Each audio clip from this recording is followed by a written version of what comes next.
વડાપ્રધાન શ્રી નરેન્દ્રભાઈ મોદી સાહેબે આ હેતુથી નારી શક્તિ વંદન અધિનિયમ સુધારા બિલના અમલ માટે સંસદનું વિશેષ સત્ર પણ બોલાવ્યું હતું, પરંતુ કોંગ્રેસ અને ઈડી ગઠબંધનના પક્ષોની નારી શક્તિ વિરોધી માનસિકતાના કારણે આ સુધારા બિલ પસાર થઈ શક્યું નહીં.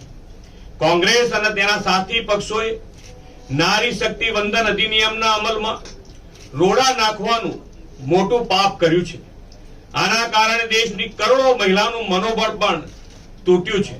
આઝાદીના દશકો સુધી દેશ પર એક હત્તું શાસન કરનારી કોંગ્રેસ પાર્ટી નકારાત્મકતાની રાજનીતિ કરી રહી છે. દેશના વિકાસમાં અને નીતિ ઘડતરમાં બહેનોના સમાન યોગદાનનો અવસર હતો, પરંતુ કોંગ્રેસ પાર્ટીએ હંમેશની જેમ તેનો પણ વિરોધ કર્યો.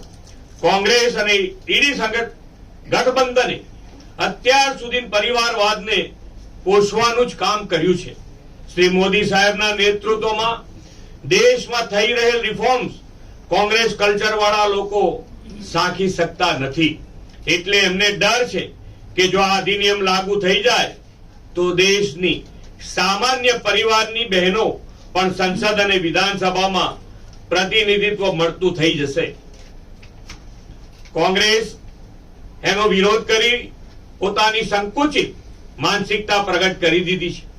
એક બાજુ મહિલાઓના હિતની વાત કરવી અને જ્યારે મહિલાઓનું સશક્તિ બનાવવા માટે કાયદાકીય જોગવાઈ લાવવાનો સમય આવે ત્યારે તેને રોકવાનો તીવ્રતાથી પ્રયાસ કરવો. કોંગ્રેસની આ બે મોઢાની રાજનીતિ આજે લોકો સમક્ષ ખુલ્લી પડી ગઈ છે.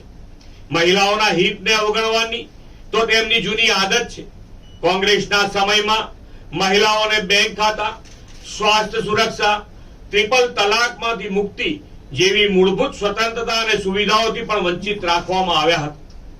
તેમણે તો one nation one election, SIR, UCC, શરણાર્થીઓને સુરક્ષા આપતું કાનૂન, જનધન, આધાર, ડિજિટલ પેમેન્ટ જેવા અનેક સુધારાઓનો પણ વિરોધ કર્યો હતો.